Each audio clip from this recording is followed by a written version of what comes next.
네, 그 다음 낙차 보겠습니다. 낙차의 종류에는 뭐 총낙차, 정낙차, 겉보기 낙차, 뭐 유효 낙차 등이 있는데 저번 시간에 그렸던 그림을 대략적으로 다시 그려봅니다. 이렇게 댐이 있고요. 댐 있고 치수구 있습니다. 치수구에서 이렇게 해서 수로를 통해서 여기 수조로 옵니다. 수조로 해서 수압철관이 이렇게 있고 여기에서 여기에 수차가 이렇게 있습니다. 그리고 발전기가 이렇게 연결되어 있는데 여기에서 방수로를 통해서 이렇게 수차를 돌린 물이 이렇게 빠져나가죠. 예, 빠져나갑니다. 이렇게 빠져나갑니다. 그러면 지금 이 부분이 우리가 취수구라 그래요. 취수구. 그리고 이것이 우리가 수조라 그러면 수조. 그 다음에 이것이 우리가 수차고요. 이게 방수구, 물이 나가는 방수구라 합니다. 그러면 우리가 보세요. 낙차는 총낙차, 그 다음에 뭐 겉보기 낙차, 정낙차, 그 다음에 유효 낙차 등이 있는데 일단 총낙차는 뭐냐면 이렇게 방수구에서 취수구까지 이 높이 있죠. 이 H1이라고 할게요. 이것을 우리가 총낙차라고 합니다. 총낙차. 그 다음 수조가 이렇게 있다고 했을 때 수조에서 이까지 낙차가 있는데 이게 발전기가 운전하고 있을 때가 있고 정지하고 있을 때가 있습니다. 그래서 먼저 정낙차는 뭐냐면 발전기가 정지하고 있을 때의 낙차를 정낙차 H2라고 할게요. 정낙차 H2. 그 다음에 겉보기 낙차는 발전기가 운전하고 있을 때, 얘가 운전하고 있을 때 낙차를 H3. 이런 것을 우리가 겉보기 낙차로 합니다. 그러면 유효 낙차는 뭐냐면 우리가 실제로 발전에 필요한 낙차는 일단 이러한 낙차 있죠. 이러한 낙차 H. 그 다음에 이 부분에서 수압철관 등에서 마찰 등에 의한 낙차 이런 것들을 뺀 것 전체 총낙차에서 이런 낙차나 이런 낙차 손실 낙차 등을 뺀 것이 우리가 실제 발전에 필요한 유효 낙차라는 겁니다. 그래서 교재를 잠시 보면은요 총낙차는 취수구에서 수위와 방수구의 수면 수위와의 고저차. 네. 정낙차는 발전기가 정지 중일 때 수조 수위와 수조 수면 수위와 방수구 수면 수위의 고저차. 겉보기 낙차는 발전기가 운전 중일 때 수조 수면 수위와 방수구 수면 수위의 고저차. 어렵지 않죠? 유효 낙차는 뭐냐? 총낙차에서 H1에서 수로나 이러한 수로에 의한 H와 수압관로 이런 H와 그 다음에 당연히 뭐 이런 방수구에 의한 이런 H도 포함되겠죠. 전체 손실 낙차를 제외한 나머지 고저차를 유효 낙차라고 합니다. 그래서 유효 낙차를 구한다고 하면 총낙차에서 손실 낙차를 빼면 되겠죠. 그럼 손실 낙차는 어떤 것이 있느냐? 손실 낙차는 이 취수구에서의 손실, 취수구에서의 손실, 수로에서의 손실, 이 수로에서의 손실, 그 다음에 이런 수압철관에서의 손실이 있다는 겁니다. 다시 유효 낙차는 총낙차에서 손실 낙차를 뺀 것이고 손실 낙차는 취수구의 손실, 수로의 손실, 수압철관의 손실 이런 것들이 있다. 돼요. 예. 이런 것들 바탕으로 우리가 수력 발전에서 가장 중요한 출력은 우리가 뭐 어떤 얘기를 하더라도 최종 목표는 수력 발전소에서 전기를 만드는 겁니다.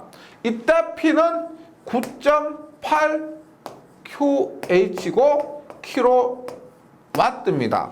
단위도 기억해 주세요. 이때 Q는 세제곱미터 per 세컨의 유량이고요. H는 미터의 낙차를 의미합니다. 이렇게 구한 전력은 킬로와트입니다. 와트 아니고 킬로와트입니다. 근데 이론적으로는 이렇게 되겠죠. 여기에 유량을 우리가 실제 내려오는 유량, 그 다음에 H를 유효낙차라고 했을 때 이론적인 출력은 이렇게 될 겁니다. 하지만 우리가 수차와 발전기 자체의 효율이 있죠. 수차에서 100%의 효율을 발생하는 것이 아니고 발전기에서도 손실이 존재합니다. 그러면 여기에 우리가 이타를 곱해줘. 이타는 뭐냐면 효율입니다. 효율. 이타는 이타 T, 이타 G가 돼요. 이타 T, 이타 G. 이타 T는 얘가 터빈 할 때 T인데 화력 발전을 가면은 터빈을 하고요. 수력 발전에서 터빈과 같은 역할을 하는 것이 수차입니다. 그래서 이타 T는 수차의 효율. 이타 G는 뭐예요? G는 제너레이터, 발전기의 효율입니다. 그래서 수차 효율과 발전기 효율을 곱한 것이 전체 효율이 되고요. 우리 수력 발전기에서 출력 공식 너무 중요하죠. 당연히 가장 중요한 것이 요겁니다. 교재에도 나와 있으니까 참고해 주시고, 그러면 발전 전력량 W는 어떻게 돼요? 전력량은 당연히 전력 곱하기 시간인데, 이때 시간이 뭐다? 우리 전력량 할 때 얼마예요? 가정에서도 전기 요금을 측정할 때, 산정할 때 얼마? 킬로와트 아워로 하죠. 그래서 전력량의 단위는 킬로와트 아워가 되고, 이때 T는 시간의 단위인 아워가 됩니다. 전력량은 PT 이렇게 되고, 따라서 P를 대입하면 9.8QH에 이타 T, 이타 G의 시간 T가 된다는 거죠. 공식 전부 외우신다기보다는 이렇게 나온 과정을 좀 이해해 주시면은요, 크게 어려움 없을 겁니다. 시험에서도 많이 틀림은 없어요. 거기다 맞추시고요. 그 다음에 저번 시간에 마지막에 했을 때 양수 발전했었습니다. 보세요. 다시. 얘는 우리가 일반 수력 발전, 수력 발전에서 발전기 출력을 얘기하는 겁니다. 그러면 양수 발전을 봅니다. 양수 발전은 요거 실기에서도 헷갈려하는 분 굉장히 많으세요. 이거 양수 발전 시험에 굉장히 많이 나옵니다. 양수기, 양수 펌프 하면서 실기에서요. 어떤 분이 전력공학 쪽에서 발전공학은 실기에 나오지 않는다라고 하시는데, 앞에서 말씀드린 그 수도도 시험에 나온 적이 있고요. 양수 발전에서 전동기 용량도 시험에 자주 출제됩니다. 네. 양수 발전은 일단 양수 펌프로 물을 퍼올리는 거죠. 그래서 발전에서 펌프 용량입니다. 보세요. 우리가 손실 등을 무시한다고 하면 P만큼 9.8QH 이만큼이 되는데, P는 9.8QH만큼 되는데, 보세요. 9.8QH와 P가 같은 것은 이상적인 것이고, 전동기 용량에서 효율을 곱한 만큼 이만큼 물을 퍼올린다는 거죠. 이만큼은. 그래서 여기에서 이타 교재에 있는 대로 하면 펌프 효율 P 이타 M, P는 9.8 QH. 따라서 여기에서 P는 이타 P 이타 M분의 9.8 QH가 되는 겁니다. 즉 전동기 용량만큼 얘가 손실이 없다고 하면, 효율이 100%라고 하면은 전동기 용량만큼 모두 물을 퍼올 수 있지만은, 여기에서 전동기의 효율, 펌프 효율이 있기 때문에 그걸 고려한 만큼 밖에 물을 퍼올 수가 없다, 이런 그 맥락으로 이해를 해주시기 바라겠습니다. 양수 발전기의 출력 이렇게 펌프했을 때 일단 출력 P는 이타 P 이타 M 분의 9.8 QH가 된다. 그리고 우리가 수력 발전에서 얘를 우리가 낙차라고 했잖아요. 맞죠? 낙차인데 양수 발전에서는 양정이라고 하면 양정, 높이. 그래서 양수 발전에서는 양정이다. 이렇게 표현해요. 네. 나머지는 뭐 크게 혼동되는 거 잘 없으실 겁니다. 네.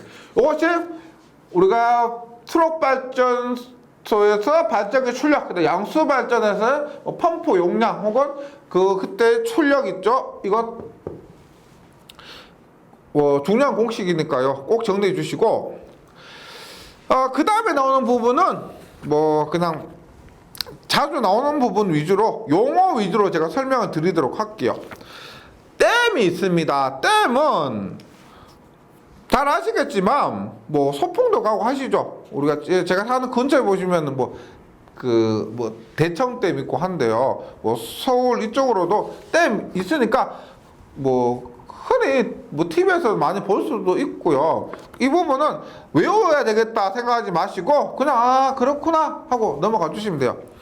댐! 수력 발전을 위해서 물을 취수하거나 낙차를 얻고자 할 때 인공적으로 하천에 뚝을 맞는 것으로서 종류로는 중력댐이나 아치댐이나 부벽댐 이런 것들이 있습니다. 일단 중력댐은 그림에서 확인할 수 있지만 댐 자체 무게로 압력에 견디도록 한 것이고요. 이런 댐 많이 보셨죠? 그 다음에 중공댐은 지금 중력댐은 모든 부분이 이렇게 가득 차 있는데 중공댐은 가운데 일부가 비어 있는 것이죠. 그래서 중공댐입니다. 중공댐은 중력댐과 비슷하나 기초가 경우 댐 내부를 부분적으로 비어 있게 하여 재료를 절약한 겁니다. 아치댐은 이게 굉장히 유명한 댐이 미국에 가면은 후버댐이라고 있어요. 1930년대인가 만드는 그 댐인데 이런 아치 모양으로 해서 그 만드는 과정에서 사람도 굉장히 많이 죽고 우여곡절이 많았던 그런 댐이 있습니다. 우리나라에서 이런 댐 보기 어렵죠. 미국의 유명한 후버댐이라고 이런 아치댐 모양이 있고요. 그 다음에 부벽댐 해서 부벽으로 지지되는 경사형의 콘크리트 벽에 의해서 수압에 견디도록 설계된 댐은 부벽댐이라고 합니다. 댐에 부속 설비가 있는데 첫 번째 여수로입니다. 여수로가 뭐냐면 뭐 시험에 그렇게 자주 나오는 거 아니에요. 혹시나 한번 찾아보시면 이 댐이 이렇게 있습니다. 댐이 이렇게 있고, 네. 댐이 이렇게 있고 여기에 물이 이만큼 차 있다고 했을 때 이런 거 보신 적 있는가 모르겠어요. 이게 동그랗게 이렇게 해서 네. 물이 이만큼 수위가 차잖아요. 그럼 수위가 차면은 이 여수로를 통해서 물이 이렇게 내려오는 겁니다. 이렇게. 그래서 수위 조절을 위해서 사용되는 건데 각종 문비를 설치해서 문을 닫아 물을 저장하고 평소에는 이렇게 저장하는데 상류로부터 물이 유화했을 때 지체 없이 열어서 상류 지역에서 수위 상승이나 피해를 주지 않도록 하는 장치가 여수로입니다. 여수로. 이런 것들이고요. 에이프런은 뭐냐면 이런 거 이렇게 보시면 돼요. 예를 들어서 댐이 이렇게 있다. 댐이 이렇게 있고 게이트를 이렇게 열었습니다. 물이 이렇게 있다. 물이 이렇게 다 있고 게이트 열었을 경우 이게 물이 이렇게 있고 이게 땅이에요. 땅. 그러면 물이 이렇게 해서 보세요. 물이 이렇게 쭉 떨어지죠. 이렇게 쭉 떨어지면은 얘가 이렇게 이 부분에 땅이 파입니다. 맞죠? 파여요. 얘가 파이다 보면 이 댐이 뭐 그럴 리가 잘 없겠지만은 이 부분에 땅이 계속 파이다 보면 댐이 넘어질 수도 있을 겁니다. 이거 지반이 약해질 수도 있고요. 그래서 물이 바로 떨어지면은 이 땅이 파여가지고 이 댐이 위험할 수도 있습니다. 그래서 보통 우리 댐 방류할 때 보면 어떻게 되냐면 이렇게 돼 있죠. 이렇게 예를 들어서 이런 식으로 돼 있죠. 이런 식으로 해서 물이 바로 떨어지는 것이 아니고 이런 식으로 이렇게 멀리 보내죠. 멀리 보냅니다. 이런 식으로. 그래서 땅이 파이는 것을 방지하는 목적으로 이런 것을 얘기합니다. 에이프런, 댐 하부에 설치해서 유속을 감소시켜 유류로 인한 댐 하부가 패이는 것을 방지하는 것. 수문은 잘 아시겠죠? 우리가 물을 방류하고 싶다 싶을 때 이렇게 문을 여는 겁니다. 이 수문이에요, 수문. 예, 수문은 뭐 태풍 오고 할 때는 수문 방류해서 뉴스에 보여주죠. 그런 것들입니다. 댐의 수위 및 유량 조절, 토사 등을 제거하기 위해서 댐의 상부에 설치하는 구조물. 뭐 종류로는 슬라이딩 게이트, 롤러 게이트, 스토니 게이트, 테인 게이트, 롤링 게이트 이런 것들이 있습니다.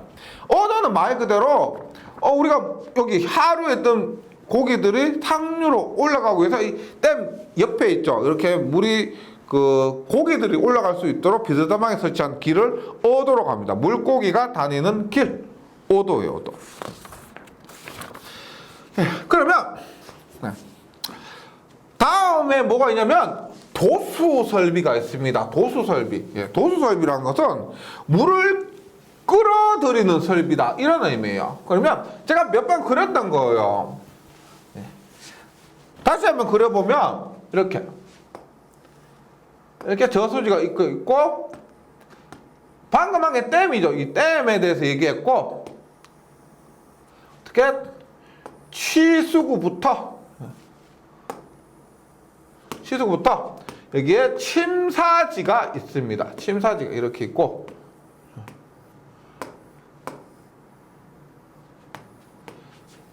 이렇게 내려와서 이게 수차가 이렇게 있습니다. 수차가 해서 발전기를 돌리는데 도수 설비는 여기서부터 여기까지 얘기하는 거예요. 여기서부터 여기까지. 여기서부터 여기까지. 수차 앞까지. 물을 취수하는 설비라는 겁니다. 그래서 먼저 이 부분이 우리가 취수구에는 제수문과 스크린이 있습니다. 제수문과 스크린이 있고 요것이 우리가 수조, 교재에 있는 거 참고해 주시고요. 요것이 침사지입니다. 침사지. 그 다음에 이것이 수조. 그 다음에 이것이 우리가 수압철관이라 그러고요. 뭐 굳이 더 나간다고 하면 여기에 방수구까지 해서 수차와 발전기들을 제외한 물이 지나가는 길을 우리가 도수설비 이렇게 보시면 됩니다. 도수설비인데 그래서 지금 교재 그림 한번 보시면 취수구, 침사지, 수로, 그 다음에 뭐 조정지 또는 저수지 있고요. 여기에 수조가 있고 수압철관이 이렇게 있습니다. 먼저 취수구를 보면 이 부분을 얘기하는 거예요. 취수구는 댐에 저장된 물을 수로에 도입하기 위한 구조물이라고 해서 취한다 물 해서 취수구입니다. 그랬을 때 제수문과 스크린이 있는데 제수문은 뭐냐? 일단 여기에 들어오는 물의 양을 조절하는 겁니다. 물의 양이 많으면 많이, 적게 필요하면 적게 이렇게 들어오는 물의 양을 조절하는 것이 제수문이고 그 다음에 얘가 댐이라고 했을 때 뭐 가장 문제되는 뭐 모래나 그 다음에 나뭇잎 같은 것도 있죠. 그런 것들 제거해야 되겠죠. 그런 것들이 수로에 들어오면 안 되니까 그런 것들을 제거하는 것이 스크린입니다. 제진 설비를 하고 수로에 유입하는 불순물을 제거하는 것. 그 다음에 수로인데 이 수로예요, 수로. 근데 이 수로는 이게 제가 간단하게 그렸지만은요. 뭐 일반 수력발전소 견학 가자는 상황에 따라 달라요. 뭐 이게 뭐 길이가 짧은 것도 있고요. 이 수로 길이만 해도 뭐 몇 킬로가 되는 것도 있습니다. 댐은 저 위에 있는데 발전소가 엄청 밑에 있다고 하면 이게 대표적인 것이 저기 합천 해인사에 있는 합천에 가시면 합천댐이라고 있어요. 거기 보시면 댐하고 발전소 거리가 굉장히 거리가 멉니다. 그런 경우 여기 이 수로 길이가 굉장히 길죠. 그때 경사도가 많으면은 유속이 빠를 겁니다.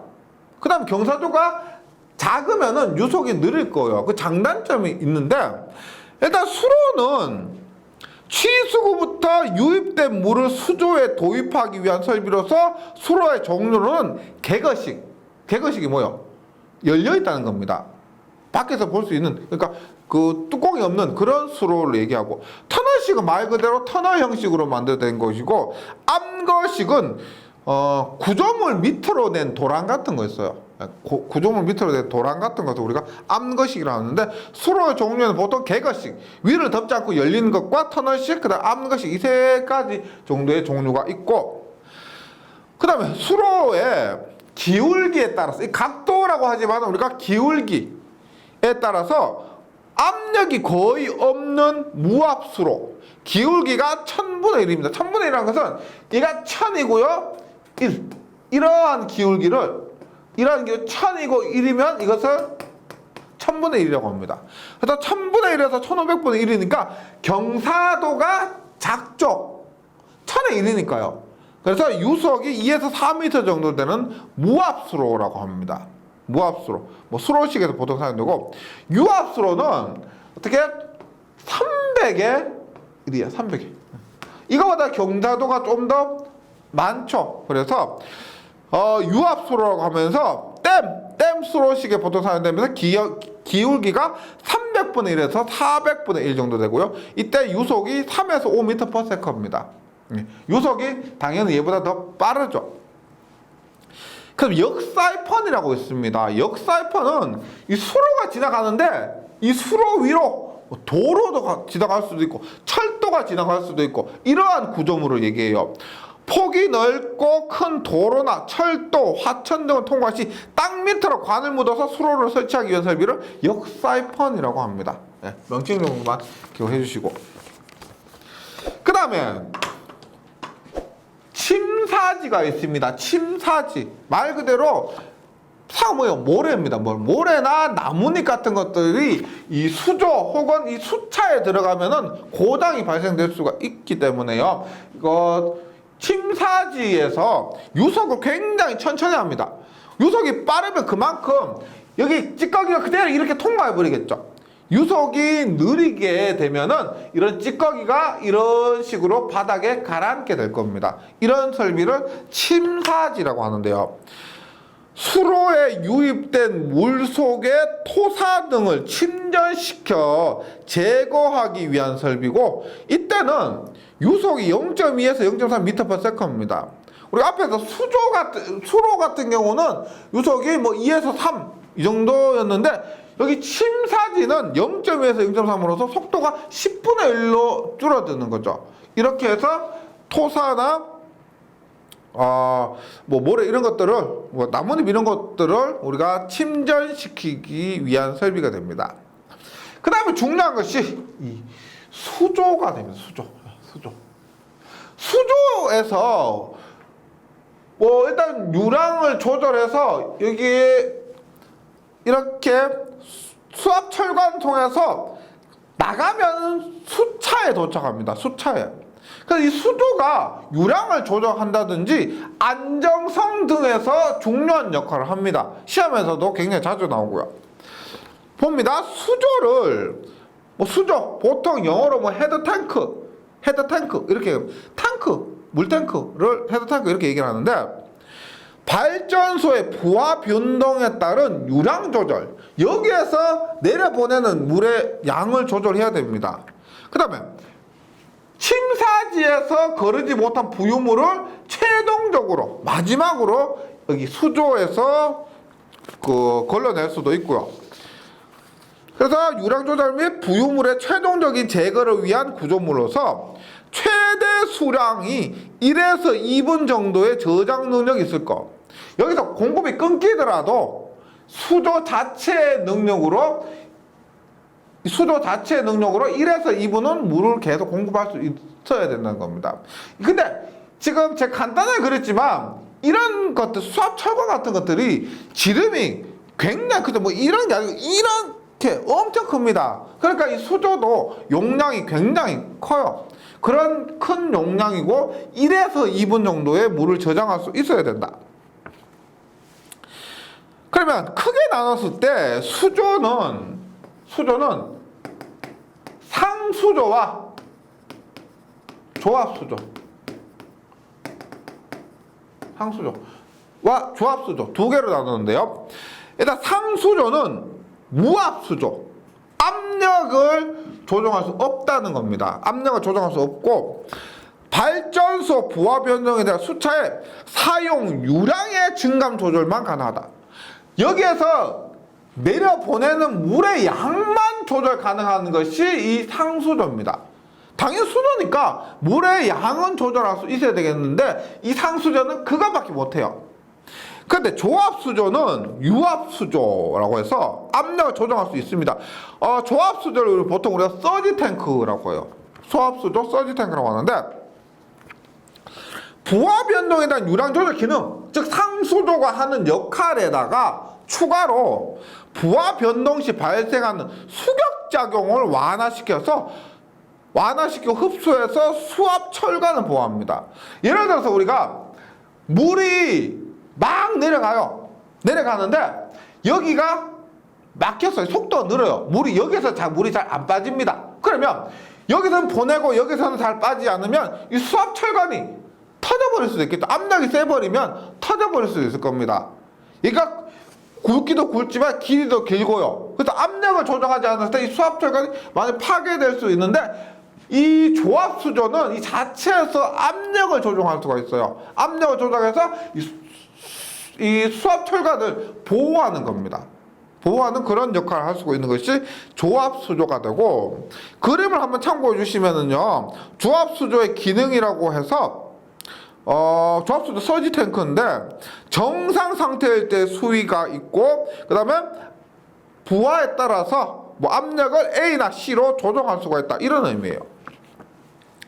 그러면 단동조합수조, 조합수조에는 보통 종류를 뭐 3개 혹은 4개로 나누는데, 단동조합수조는 압력을 조정하기 위해서 단순히 수조의 높이만을 증가시킨 것을 단동조합수조, 그래서 단순하게 동작하는 조합수조, 이런 의미고, 차동조합수조는 단동조합수조에서 라이저라는 상승관을 가진 수조입니다. 라이저라는 상승관, 수조가 상승하면 여기 관이 있어요. 그 관을 가진 수조를 차동조합수조라고 하고요. 이것이 서징 주기가 최대입니다. 급격하게 변하는 그런 서징 주기가 최대고요. 그다음 수실조합수조는 교재에 있는 그림을 잘 보시면 수실조합수조는 방이 있죠. 물이 들어가는 방. 교재에는 2개의 그림이 있죠. 이런 방이 있는 조합수조를 수실조합수조로 합니다. 그래서 수조의 상하부 측면에 수실을 가진 수조인데 수심이 깊을 경우 보통 이 수실조합수조가 유리합니다. 수심이 깊을 경우 수실조합수조가 유리하고, 그 다음에 서징 주기가 최대는 차동조합수조가 사용됩니다. 단동조합수조는 조합수조 중에서는 가장 간단한 기능을 하는 것이 단동조합수조고요. 그 다음에 교재 보시면 제수공 조합수조가 있습니다. 이것도 차동조합수조의 일부로 볼 수 있는데, 제수공이라는 구멍 있죠. 포트 구멍이 있는 것을 제수공 조합수조라고 합니다. 포트 구멍이 있는 거. 그 다음에 수압철관이 있어요. 수압철관. 얘가 수압철관인데 수조와 수차 사이에 설치되어서 수조에 있는 물을 수차로 보내는 그런 통로입니다. 통로일 때 상수조에서 압력이 있는 물을 수차에 도수하기 위한 관으로서 수압관의 유량은 얼마냐? 예를 들어서 보세요. 얘가 이렇게 있습니다. 네. 이렇게 있는데 얘가 반지름이 R이고요. 지름이 D예요, D. 그러면 유량 Q는 뭐라고 했어요? 유량 Q는 면적 곱하기 속도라고 그랬죠. 저번 시간에 그랬죠? 유량은 면적 곱하기 속도입니다. 그러면 반지름 곱하기 파이가 면적인데 지름으로 하면 얼마예요? 2분의 지름 곱하기 2분의 지름, 반지름 곱하기 3.14 파이 곱하기 속도 v 하니까 얼마다? 4분의 파이 d의 제곱 곱하기 v, 유량이니까 세제곱미터 퍼 세컨입니다. 그래서 수압철관에서 흘러내리는 유량의 크기는 4분의 파이 D의 자승 V. 그래서 이 공식도 꼭 외워주시기 바랍니다. 4분의 파이 D 자승 곱하기 V. 그 다음에 수압철관 다음에 물이 이렇게 하천으로 빠져나가는 이 부분을 우리가 방수로 혹은 이 구멍 있죠? 이 구멍을 방수구라고 합니다. 그래서 방수로는 수차로부터 방출된 물을 하천에 도수하기 위한 수로로서 얘는 뭐 크게 다른 역할은 없어요. 이제 물이 할 일 다 했으니까 이제 하천으로 빠지는 그 통로를 우리가 방수로라고 방수로는 크게 역할이나 이런 것들이 시험에 잘 나오지 않습니다. 그러면 지금 여기서 빠진 게 뭐예요? 빠진 것이 수차 있죠, 수차. 이게 수차가 수력 발전에서는 굉장히 중요합니다.